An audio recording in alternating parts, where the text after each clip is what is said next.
함께 예배하는 광주 성도님들도 오늘 또 은혜가 충만할 수 있기를 간절히 바랍니다. 오늘은 연말 기도주일 부분이죠. 낭독문에서 발췌했던 내용입니다. 입혀주신 의와 나눠주는 의에 대해서 말씀을 드리겠습니다. 여러분, 이것은 다른 말로 하면 칭의와 성화에 대한 다른 용어죠. 믿는 우리가 더 우리의 삶 속에서 우리가 할 수 없는 놀라운 하나님의 은혜로운 역사와 그 순서를 말합니다. 여러분, 입혀주신 의는, 그 칭의는 순간적이죠. 또 나눠주는 의는, 즉 성화는 평생적인 사업입니다.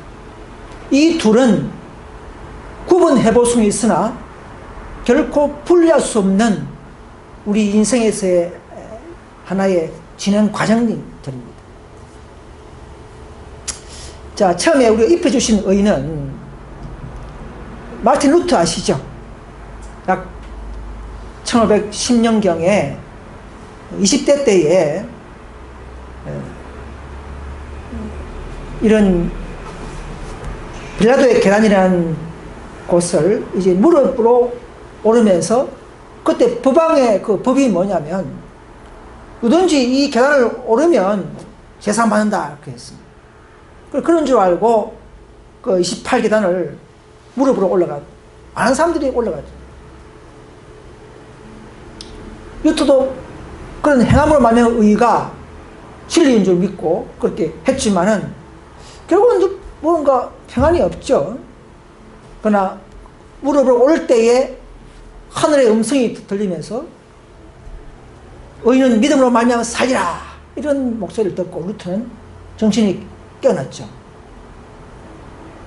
그래서 이 중세기에 하나님께서는 암흑 시대를 건너오는 그 시대에 많은 위클립도 있었지만은 특별히 루터를 통해서 성경을 다시 한번 발견하고 연구하면서 믿음으로 말미암는 의에 대한 큰 개혁적인 빛을 발견한 개혁자죠.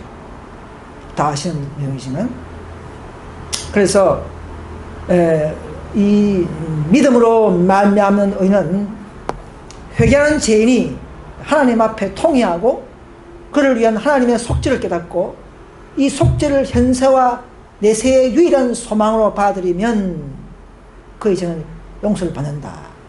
이것이 우리는 믿음으로 말미암아 의롭다는 칭의를 받는 약속이자 과정인 것입니다. 조건인 것입니다.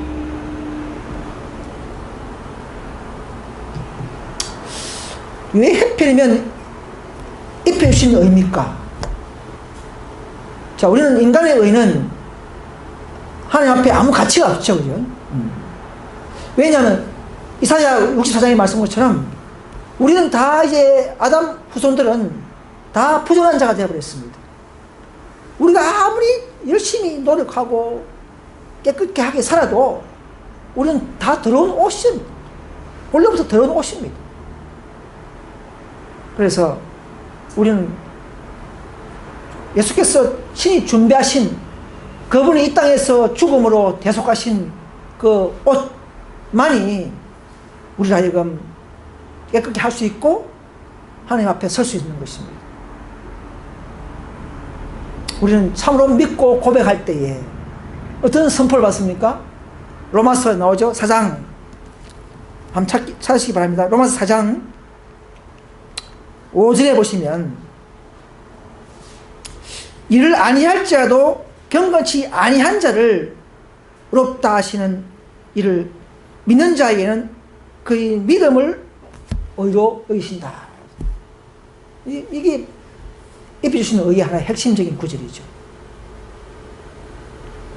하나님의 사역에, 하나님의 은혜에 우리의 노력이 필요 없는 것이죠. 우리가 하나님의 자녀가 되기 위해서 우리의 공로가 필요 없는 것입니다. 우리는 그저 고백하고 회개하는 일만 남아있는 것입니다. 우리들에게서 공로가 있어서가 아니라 하나님께서 값없이 주신 선물로서 그리스도의 의를 우리들에게 전가시켜 주셨다는 생각은 실로 보배로운 사상이요 놀라운 선물이자 우리의 능력인 것입니다. 그래서 이 마귀는 이 진리를 알지 못하도록 충분히 가치를 느끼지 못하도록 속이고 왜곡시키고 분리시키고 있는 것입니다. 명확하게 속이되는 것을 싫어하는 것이죠. 참된 칭의는 받은 자들은 참으로 성화될 준비가 되는 자들입니다. 그죠? 우리가 생명을 받았다는 것은 곧 우리는 살아있는 자가 되고 그분의 일을 할 수 있고 그분의 생명을 나눠받았기 때문에 우리는 이제는 세상을 버릴 수 있는 능력까지도 받은 것입니다. 비록 넘어진다 할지라도 그 능력을, 그 공로를 붙잡고 우리는 나아갈 수 있고 나아간 자들에게는 충분하게 은혜가 약속되어 있는 것을 믿으시길 바랍니다. 그래서 우리가 예수님을 받아들이며 우리의 용서에 대한 확신이 우리 자신의 행위에 있지 아니하고 예수님의 생애와 공로와 하나님께 대한 완전한 희생의 뿌리를 두고 있다 사실입니다. 여러분, 우리가 죄가 있지만은 우리를 용서를 할 때 어떻게 용서합니까? 우리를 보면 그저 사망 선고를 받고 죽을 수밖에 없는 인생인 것이 확실하지만은 진노받아야 하지만은 우리가 고백하고 예수님을 붙잡을 때에 예수님의 피의 공로를 보고 그것을 우리 것으로 인정하시고 우리의 죄 계정에 대체하시는 그 약속에 의해서 우리는 살아남을 수가 있고 우리는 아버지 앞에 설 수가 있는 것입니다. 그래서 입혀주신 이 의로 그래서 불리는 이유며 그리스도에 의하여 우리의 기록에 의가 놓아진다는 것입니다. 간단하죠? 불교에서는 뭐 108번뇌 절하고 올라가서 바치고 등 달고 안 하더라도, 그죠? 안 하더라도 우리는 마음을 바치면 마음으로 회개하고 고백하는 그 놀라운 그 짧은 가정 하나로 놀라운 선물을 받는 것은 이건 그야말로 이 세상에서 가장 가치 있는 십자가의 복음인 것입니다. 우리 아무리 죄가 많고 얼룩진 생애를 할지라도 우리의 삶을 보고 판단하는 것이 아니라 그리스도께서 이룩하신 완전한 생애를 보고 하는 우리를 자녀 삼아 주시는 것입니다. 그래서 그러나 이 마음속에 내가 생명이 있다, 의가 있다는 걸 어떻게 증명합니까? 마음속에 가는 의는 외부에 나타나는 의로서 증명되죠. 예수 믿다 하면서 선한 행위가 안 나온다면 그건 문제가 있다는 것이죠. 그죠?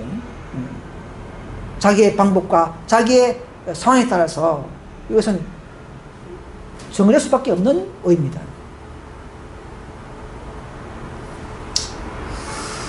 그래서 우리는 그런 자들은 계속적으로 믿음에서 믿음으로 은혜를 받아가면서 영광의 나라에까지 참여할 수 있는 그런 그리스도의 발자취를 따라가게 될 것입니다. 그래서 의롭다 칭의받은 것은 입혀주신 의요, 우리를 더욱더 순종케 하는, 성화케 하는 의는 그리스도께서 우리에게 때를 따라서 나눠주는 의라는 것입니다. 우리 그리스도의 사랑이 바로 생명이요, 그 생명을 우리가 갈급할 때마다 또 때를 따라서 우리에게 나눠주시는 것입니다. 생명을 받는 것입니다. 그 전자는 하늘 갈 수 있는 자격을 얻는 것이고, 여러분 용서 없이, 칭의 없이, 거듭남 없이 하늘 갈 수는 없습니다. 이 땅에서 그 은혜의 왕국이 세워지고 있죠. 그죠? 또 그 다음에 그 자격을 얻은 자들은, 자녀된 자들은 이제 그리스도를 살아야 합니다. 하늘나라에서 살 수 있는 적합성을 위해서 우리는 또 준비되어야 하는 것입니다. 그것도 은혜로서 칭의의 연속이 되는 것입니다. 그것이 성화죠. 그래서 로마서 6장 1절에 보시면 우리가 용서받았습니까? 그러면 우리가 또 우리가 무슨 말을 하리요? 은혜가 넘치게 하려고 죄에 가겠느냐? 결코 그럴 수 없느니라 했습니다. 우리가 용서받았다면 참으로 죄를 버릴 수 있는 용기를 또 의지를 얻기 위해서 우리는 또 붙잡아야 합니다.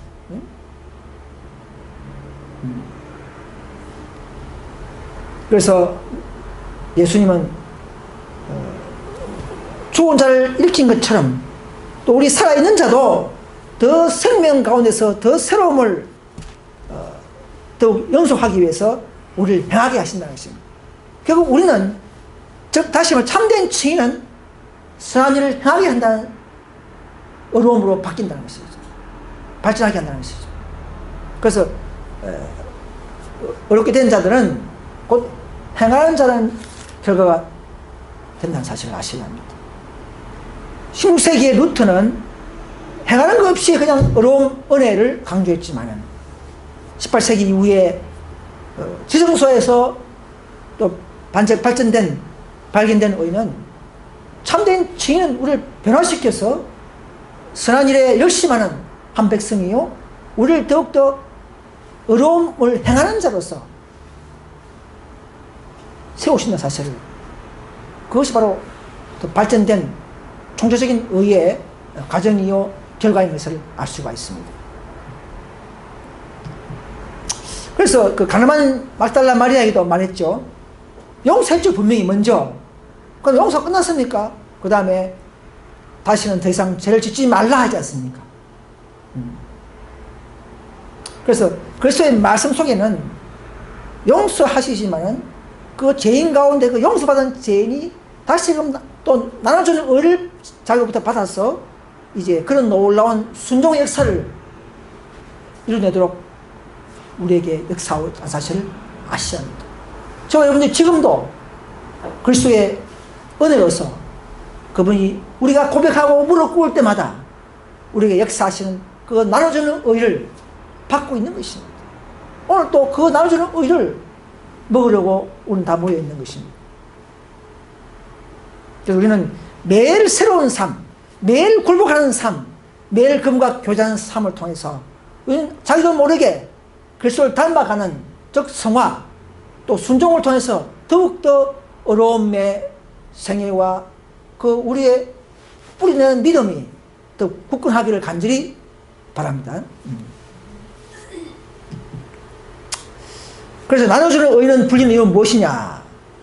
왜냐하면 우리의 의가 아니라 회개한 죄인을 움직이시는 그분의 의이신 하나님의 역사이다. 이미 회개한 죄인도 다 끝난 것이 아니라 또 우리를 더욱더 선한 일에 충실한 한 백성, 더 자기를 담는 신의 성품에 참여할 수 있는 그런 어려움까지 끌어올리시는 그분의 역사에 다시 우리는 굴복합시다.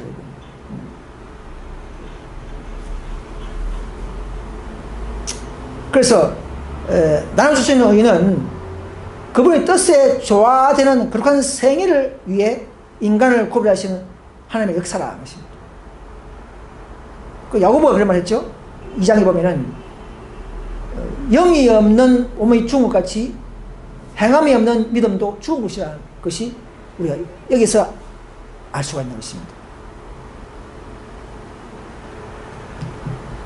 자, 성화는 순간적입니까? 아니죠. 한순간, 한시간, 하루 일이 아니라 필생의 사업입니다. 이것은 고양된 행복감으로 얻어지는 것이 아니라 끊임없이 죄대에 죽고 그리스도를 위하여 사는 일의 결과다. 결과가 성화입니다. 결과. 그럼 다 됐다는 말이 있습니까? 내가 성화됐다, 다 끝났다, 그런 데가 있습니까? 인간은 결코 그런 말 하지 못합니다. 하나님 보실 때 어떤 단계와 끝이 있는 것입니다. 그래서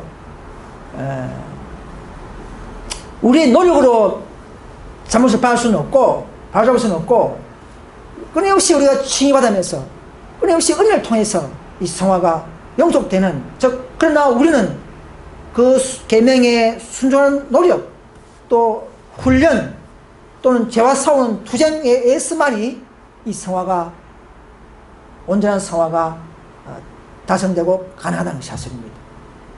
투쟁 없이 노력 없이 되는 것은 아니라는 것이죠. 그리고 오늘 이 칭의와 성화가 잘못 뒤집어되면요 상당히 잘못된 논리가 형성할 수가 있죠. 노력이 필요하지만은 우리가 구원을 위한 노력이 아니고 칭의 중에 일어나는 노력이라는 사실이죠.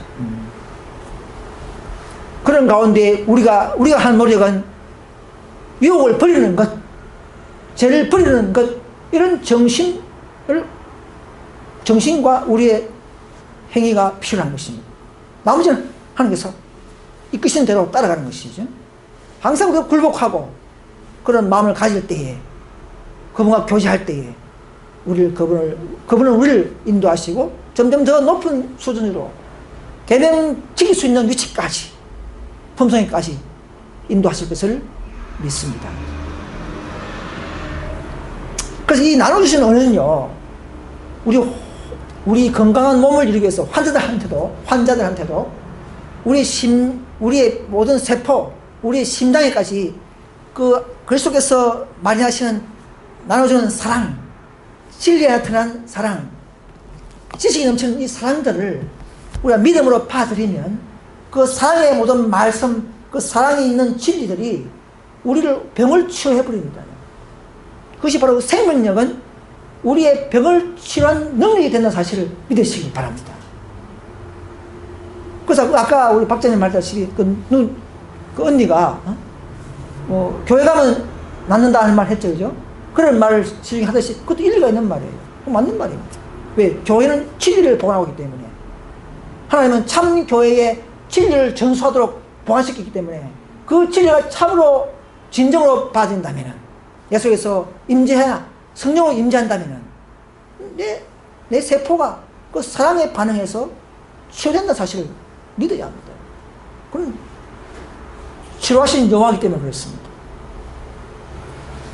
비록 그 치유가 더딜지라도 그 약속과 능력은 충분한 것을 아시기 바랍니다.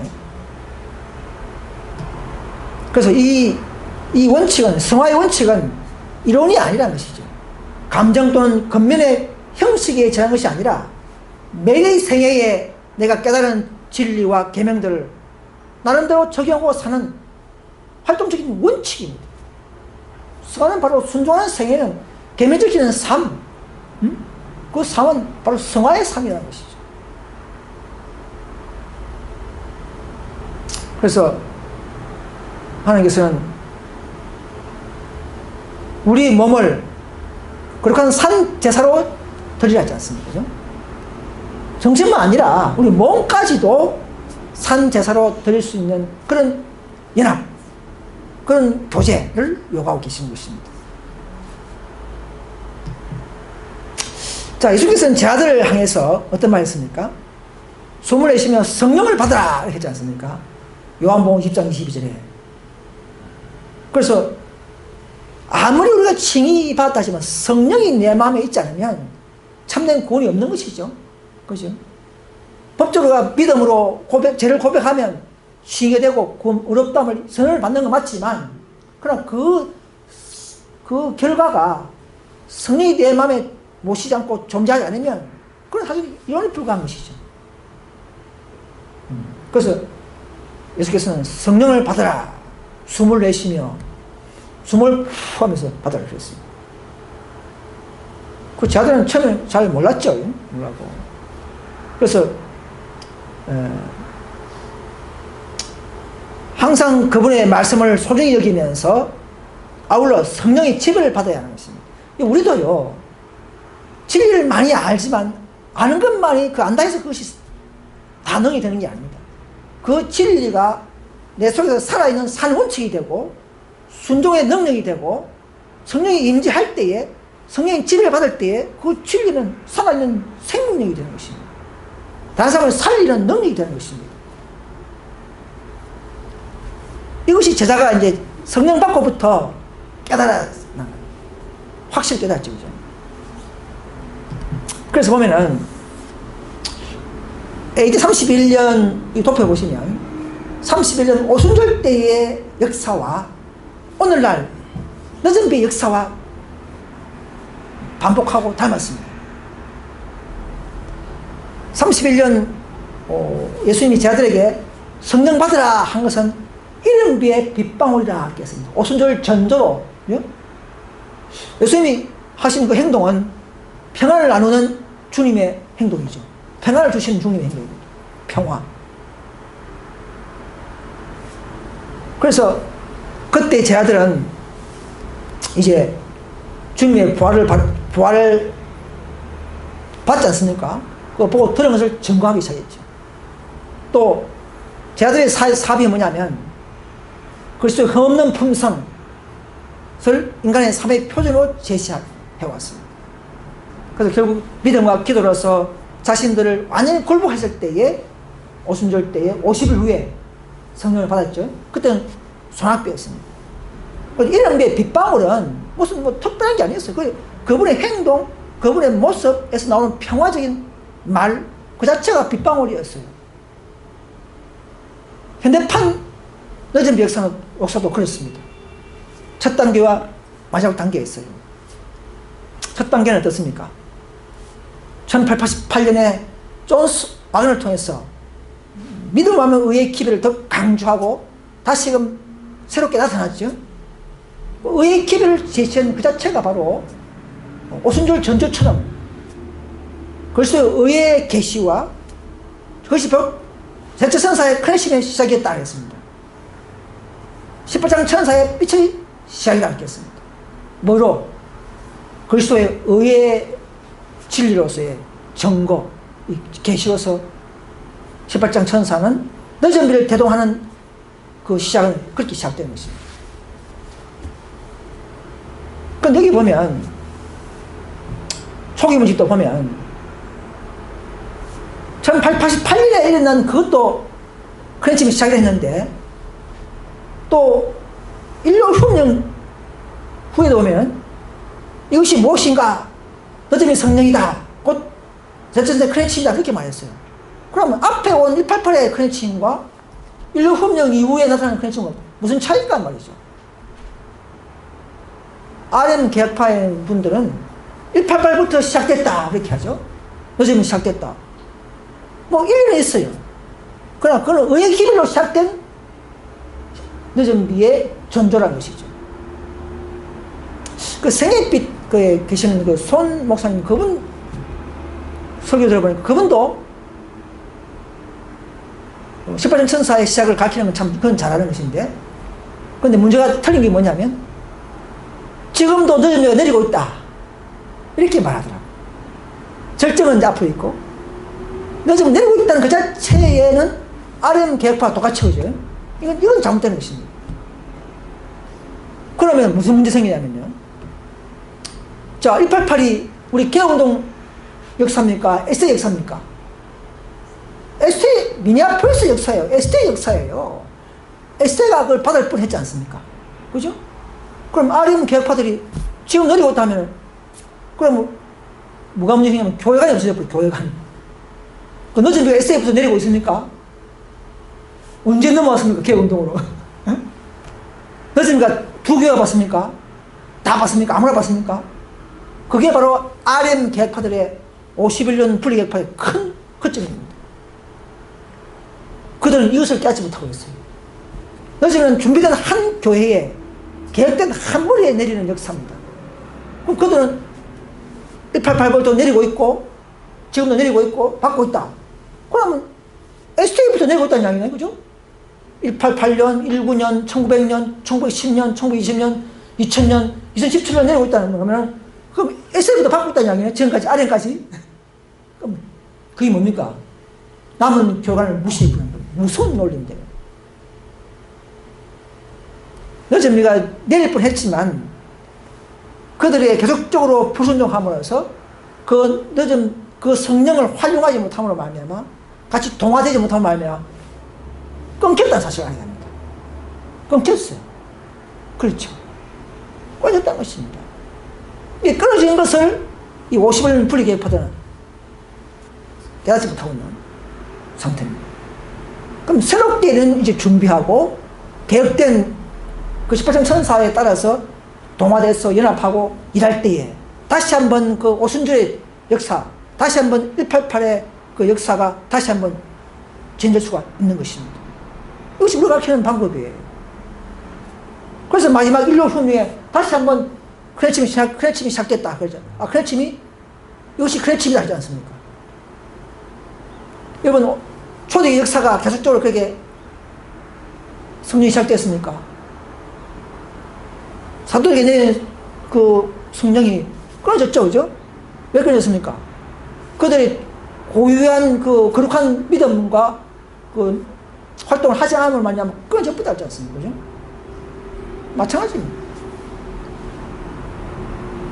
1888년에 또 뒤에 나오지만, 그래서 이제 우리 시대에 우리는 뭘 해야 되는가? 188 이후의 사람들은 다시 예수님을 높이면서 다가온 사건과 현재 진리를 전가하는 사업이 있어야 됩니다. 오순절 제자들은 현재 진리를 모르죠. 그냥 부활에 대해서 예수를 높이고 그분의 품성을 전가했지만, 우리는 그거는 기초면서 다가온 환난과 사건과 안식일 등 현재 진리를 전가하는 사업이 필요한 것입니다. 그러나 이 기별은 마음의 역사했을 때에 크게 겸손하게 만드는 그런 기별, 그 기별인 것입니다. 또 우리 시대는 연합해서 이 주어진 세차선사의 기별을 크레침으로 더 전가해 갈 때 큰 능력과 영광이 그 우리 선포하는 그 무리에게 내리는 것입니다. 전도도 안 하면서 늦은 봤더니 거짓말입니다. 에세이가 그 기별을 거절했는데 어떻게 그것을 내립니까? 잘못된 것이.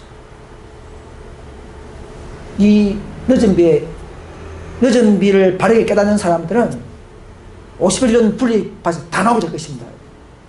근데 그들의 말만 듣죠? 그러니까 극소수만이 나오게 될 것입니다. 자, 그래서 이 두 가지 구절 보십시오.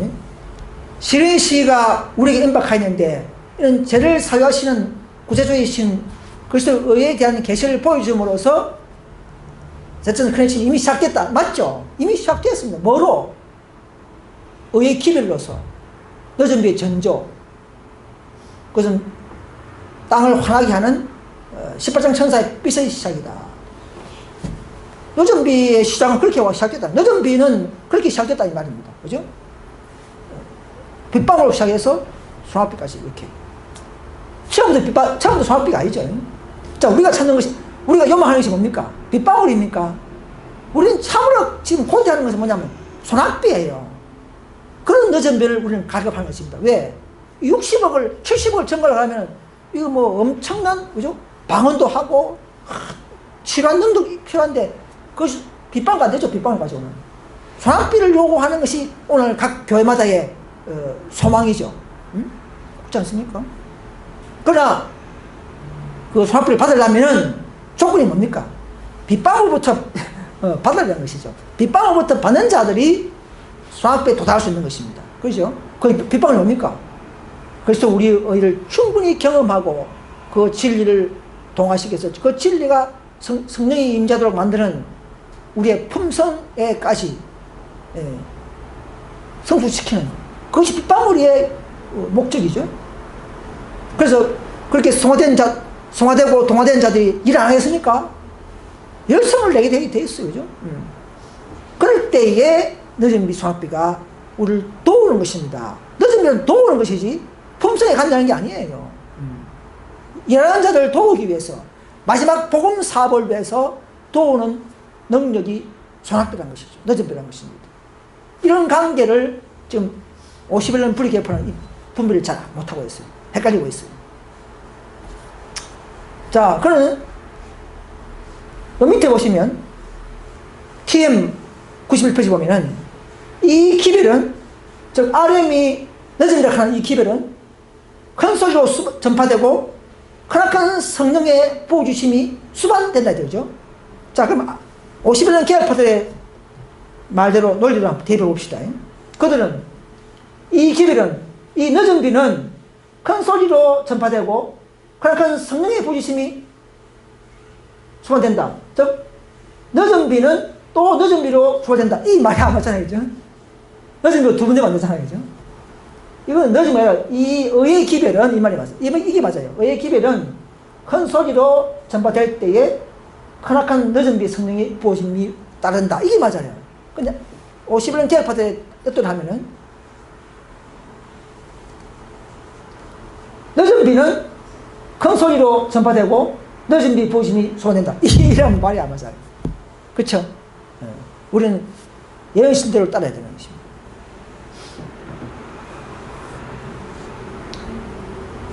그래서 1기를 보시면 오늘날 이 라오디게아 교회 시대에 저와 여러분 살고 있는데요. 이 시대에 왜 이 늦은 비가 임하지 않는가? 우리의 마음이 완고합니다. 각자의 방법대로, 자기 방법대로 믿고 싶고, 자기 방법대로 SDA 교회가 좋게 보이고, 자기 방법대로 생애빛이 좋게 보이고, 자기의 뜻대로 개신교 다니고, 이렇게 마음을 열지 않아요. 뭔가 완고해요. 자기 지식을 더 믿어요. 자기 방법에 자존심을 세워요. 이것 때문에 늦은 비가, 의가, 그 의기, 그 진리가 우리 안에서 강건을 받지 못하는 게 되는 것입니다. 그래서 우리가 이 기별을 봤을 때 더 면밀히 연구하고 자기의 마음을 다시 살피는 이런 일이 필요합니다. 고민되고 좀 마음이 아플 거예요. 머리가 아플 거예요. 그렇지만, 그러나, 그럴 때 더 우리가 분별력이 생기고, 또 죄를 고백하게 되고, 각성하게 될 수 있는 것입니다. 이 기별이 빨리 끝납니까? 어떤 분은 그래요. 개혁운동이 뭐 늦은 받았으면, 기별 받았으면, 와, 빨리 늦은 비가 안 내리느냐. 이 기별은 조건이죠. 조건이 필요합니다. 더 한 백성의 품성이 대부분 준비될 때까지 끌어올릴 시기가 필요한 것입니다. 그럼 마귀는 계속적으로 눌렸죠, 그죠? 1차 전쟁에 눌려버리고, 2차 전쟁에 또 우리 교회, 우리 대총회가 또 자주 모이지 못하게 만들고, 약 한 40년을 갖다 계속 마귀는 방해했죠. 전쟁을 통해서 계속 방해하고. 또 계속적으로 이 교회를 분리시키고. 이런 그것 때문에, 방해와 장애물 때문에 아직도 우리가 하되지 못하고 늦은 비를 못 받고 있는 원인 중에 하나인 것입니다. 물론 우리의 잘못도 있지만, 개인적인 잘못이 있지만. 그래서 우리는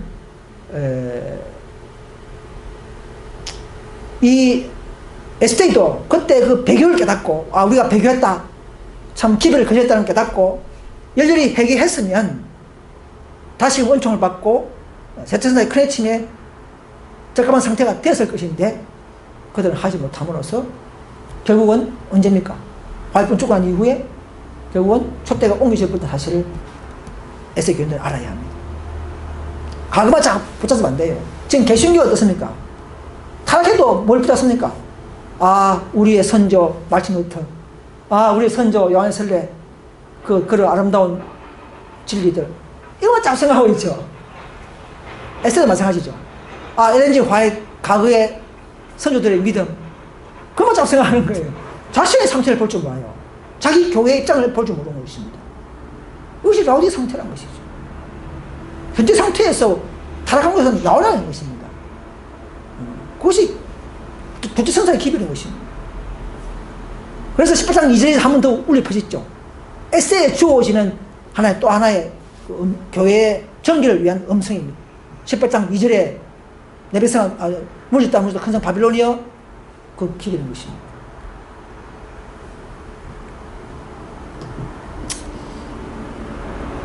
이 기별을 받은 자들은, 순종한 자들은 자유롭게 풀려나와 연합하였다. 여러분, 이 개운동까지 개신교에서 SDA에서 개운동까지 오시는 분들은 더 더 빛이 그들을 앞뒤로 인도하실 것입니다.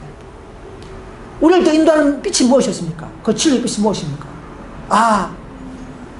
계속 18장사가 또 내려와서 한 에스테가 그 앞에 백성이 그 기별을 거절하고 말미암아, 그 기별을 거절하고 4,000명을 쫓아내고 말미암아, 그 18장 천사가 쫓겨난 4,000명과 함께한 역사, 사건, 그것이 우리에게는 큰 빛입니다. 노선 변경. 유대교회에서 사도교회로 노선 변경했죠. 오늘도 에스테에서 우리 교회도 노선 변경, 이것이 큰 빛이 우리에게 임했지 않습니까? 진리의 빛. 마치 그 밀레 당시에 에드슨이 재림 날짜가 아니고 재성소 1844년에 입성했다. 그 논리가, 그 진리가 놀라운, 그죠? 새로운 빛을 댔지 않습니까? 밤중 소리를 일으키면서 스노우하고 그 두 사람의 그 논리가 밀러 이후에, 그죠? 마찬가지로 오늘 에스테이도 우리 이후에 또 하나의 천사가 있고 그 천사를 대표하는 백성이 또 있다는 사실을 깨닫는 것은 놀라운 빛입니다. 이 빛을 깨닫고 저 여러분들 이곳에 온 것이고, 오늘 많은 안식 교인들은 이 빛을 따라서 여기까지 다시 오셔야만이 하나님을 사랑하는 것이고 바른 노선에 탑승하는 것일 믿습니다. 이것이 이 시대의 빛이라는 것이죠. 그렇게 해야만이, 왜 따라와야 됩니까? 왜 이게 와야 됩니까? 그렇게 해야만이 늦은 비가 임할 수 있는 장소까지 따라오는 것입니다. 또 진리를 따라오는 자들에게는 약속된 계명을 지킬 수 있는 위치까지, 품성까지 끌어올리신다는 그분의 약속을 믿으시기 바랍니다.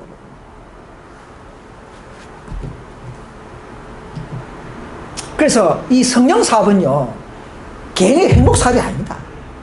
근데 성령 와서 내가 개인이 행복하고 이러려고 주는 게 아니에요. 물론 뭐 기쁨도 있지만, 소망 805페이지 보면 교회와 관련된 그들의 직무를 이행할 수 있도록 하기 위하여 그리스도께서는 그분의 성령을 자들에게 불어넣으셨다. 뭐 때문에? 교회에 관련된 그 직무를 달성하기 위해서 주셨다는 것이죠.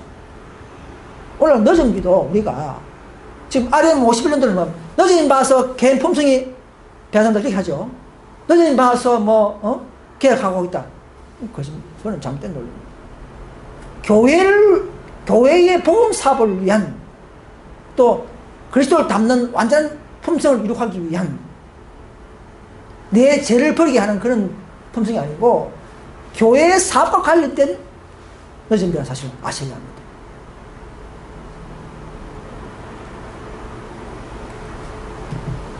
그래서 폭풍과 실제로 우리에게 닥치겠죠. 닥칠 때에, 그때 셋째 선사의 기별은 크랜침으로 불어난다 했죠.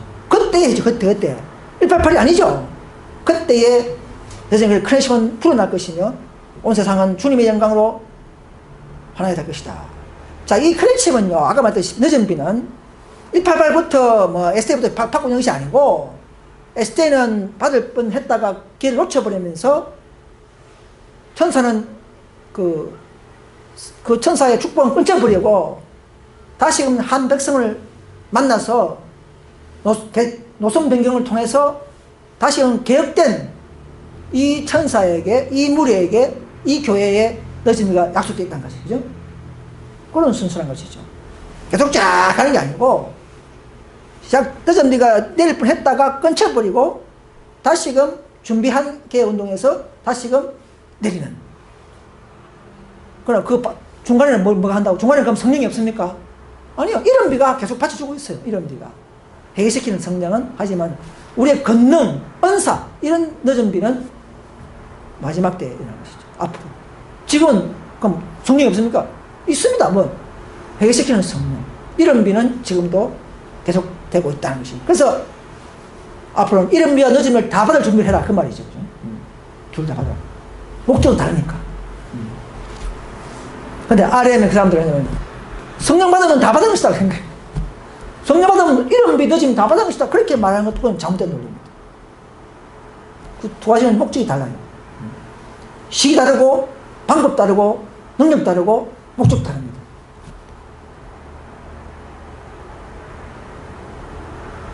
그런데 많은 사람들이 이런 진리를 듣고도 못 나오는 이유가 뭔지 아십니까? 자존심과 마음이 완고하기 때문에 그렇습니다. 그런 백성들이 많은 곳에 늦으면 얼마나 수 있습니까?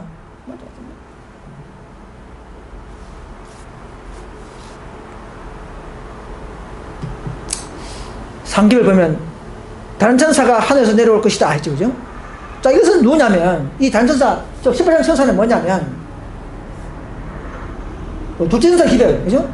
이 기별을 큰 소리로 강하게 외칠 준비하고 있는 자들로부터 나오는 큰 외침을 표상한다. 그죠? 이 천사는 에스더에게 주어진 그 둘째 천사 기별이 아니고, 기별을 갖지만은 그 천사가 에스더가 아니고, 또 다른 천사는 개혁된 천사, 큰 음성으로 외칠 준비하고 있는 자들로부터 나오는 큰 외침을 표상하는 또 다른 한 백성을 대표한다 이 말입니다. 그죠? 왜 에스더는 개혁하지 않지 않습니까? 둘째 기별에 실패하지 않습니까? 1888년 이후로 에스더는 둘째 천사 기별에 실패한 백성인 줄 알아야 합니다. 그렇죠? 1844년 때는 성공했지만은, 첫째 받들고 둘째 받았지만은, 188년 이후에 에스더는 둘째 천사 기별에 실패한 백성인 것을 아셔야 합니다.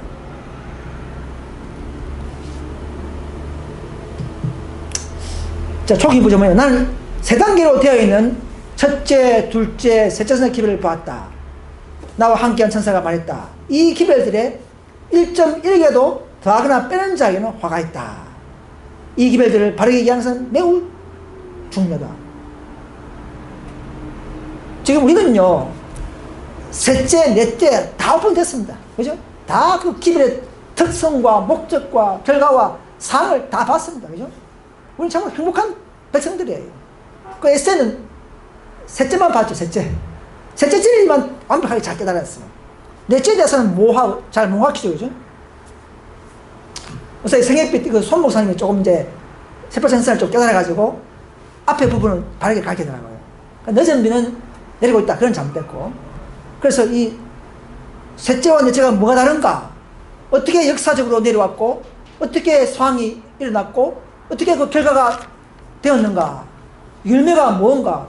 이 천사가 내려와서 어떤 열매를 맺었는가? 이것을 아는 것은 매우 중요한 이 시대의 빛입니다. 빛. 이 빛이 저와 여러분들에게 내렸기 때문에 우리는 더 힘이 있어지고 더 완벽한 진리 속에서 우리는 기쁨을 누릴 수가 있습니까? 있어야 하는 것입니다. 이 소수물에게 교회 당국에서 발견하지 못하는, 이 큰 단체에서 발견하지 못하는 그 진리를 이 소수물에게 진리를 보여주시는 놀라운 섭리를 감사합시다. 그래서 일기를 보면요, 성령이 임하면 까다롭고 정밀한 규칙을 딸 필요 없다 했어요. 까다롭게 따지고 이걸 할 필요 없다 했어요. 일정한 조직을 운영하기 위한 규칙은 필요하지만 너무 형식적이고 너무 율법적인 이런 까다로운 규칙들을 따를 필요 없다. 할 필요는 그렇게 많지 않습니다. 성령을 받아라, 성령을. 그리 할 때에 그대들의 노력은 성공하게 될 것이다. 그리스도의 인재하심이 바로 능력의 용이 된다. 모든 다툼과 험담과 알력을 거치라. 사랑과 연합정신이 넘치도록 하라. 모든 신자들은 성령의 지도를 따라 행동을 취하라. 만약 하나님의 백성들이 전적으로 자신을 하나님께 바친다면 하나님께서는 분열로 말미암아 상실되었던 능력을 우리들에게 회복하여 주신다 했습니다. 우리에게 적용되는 말 같이 그죠? 뭔가 조금은 모든 알력과 개인적인 생각, 형제를 판단하는 것, 뭐 형제를 판단하는 그게 큰 교회가 성화된 줄 알고 그걸 하지 말아요.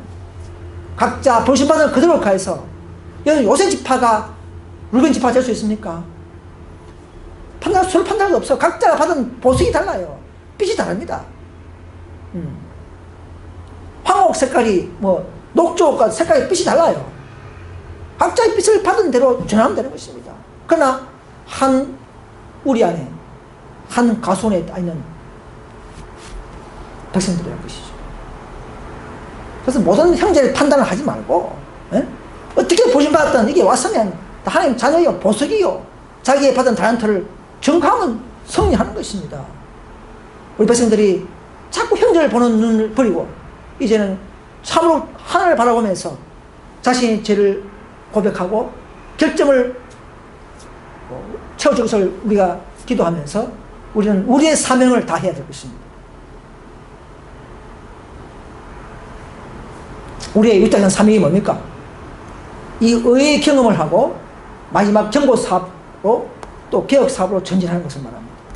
복음 전파를 위한 힘을 기르는 것은 또 품성을 기르는 것이요, 그 품성의 힘을 통해서 교회를 드러내고 그리스도를 드러내고 우리는 이 복음 사업을 이룰 수 있는 그런 최종 목적이 되는 것입니다. 그 일을 위해서 우리는 뜨전비를 강공해야 되죠. 그래서 연합은 힘을 낳습니다. 연합.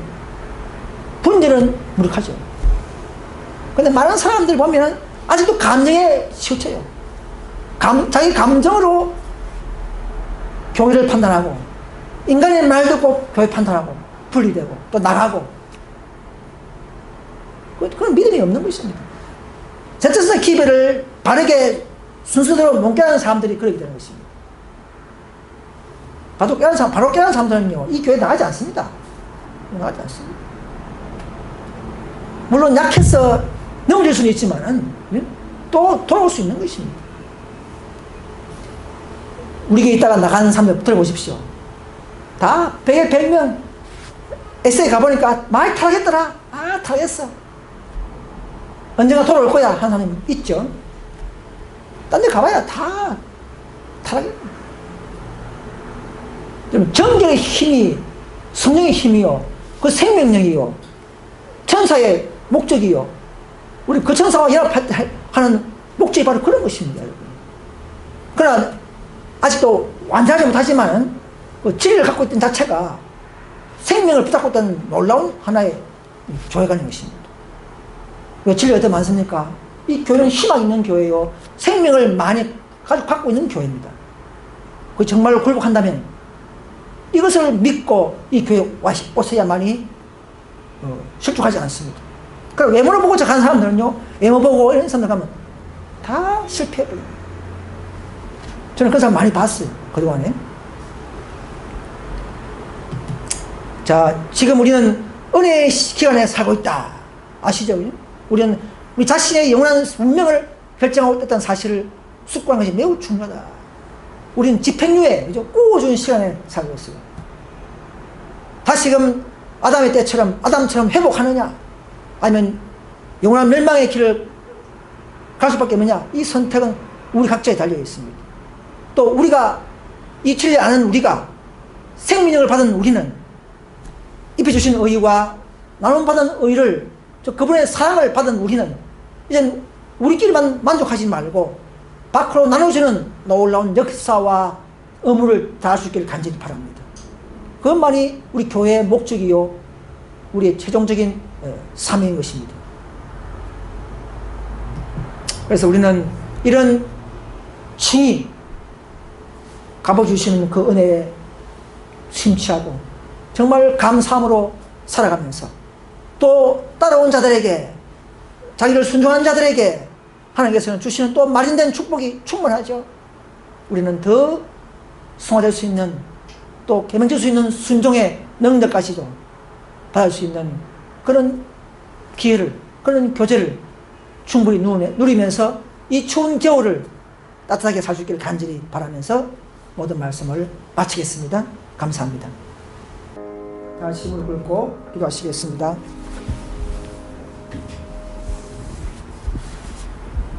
하늘이신 우리 아버지, 제 속에 살다가 죄 많은 저희들을 부르시고 택해 주셔서 이 놀라운 진리의 배열에 탑승케 하신 은혜를 감사합니다. 오 아버지여, 우리가 고백할 때마다 회개할 때마다 이 부으시는 놀라운 그 의를 감사합니다. 오 아버지여, 그 능력이 나를 사잡고 그 생명이 나를 더욱더 기쁨을 이끌며 주님의 일을 하게 하시고 주님의 동역자가 될 수 있도록 허락하여 주시옵소서. 더 우리가 이제는 성화의 길을 가는 것은 주님의 모든 계명에 순종한 줄 믿습니다. 오 아버지여, 우리의 성화가 끝이 없겠지만은 우리가 알고 있는 모든 죄를 버릴 수 있도록 도와주시고 알고 있는 계명을 순종할 수 있는 능력까지도 아버지여 나누어 주시옵소서. 아버지의 사랑이 곧 우리의 생명이 되고 그 의가 우리를 더욱더 살리는 의인 줄 믿습니다. 아버지여, 우리가 그 의를 먼저 먹고 충만히 주님과 함께 살면서 이제는 마지막 아버지의 목적과 뜻인 세상으로 밖에 있는 형제들을 찾을 수 있는 그런 기회와 용기와 계기를 허락해 주시옵소서. 우리의 늦은 빗방울을 가지고는, 우리의 길을 가지고는 우리는 놀라운 그 일을 해내지 못합니다. 우리에게 늦은 뒤에 놀라운 은사와 능력이 함께 하셔서 이제는 세상에 복음을 전파하는 데에 큰 일을 행사할 수 있는 그 길을 우리 교회가, 이 젊은 교회가 성취할 수 있도록 허락하여 주시옵소서. 우리 각자의 마음에 매일 교제하는 가운데에서 주님 앞에 무릎 꿇는 기회 속에서 능력이 더욱더 충만히 받을 줄 믿습니다. 아버지, 교회가 더욱 낙되게 하시고 더욱더 우리 이제는 참된 대전투에 다가온 큰 환난과 사건을 생각하면서 이제 우리는 자신을 위하는 것이 아니라 더 헌신하고 열성으로 나아가면서 마지막 약속된 그 은사를 받을 수 있도록 허락해 주시기를 예수 이름으로 간절히 기도드립니다. 아멘.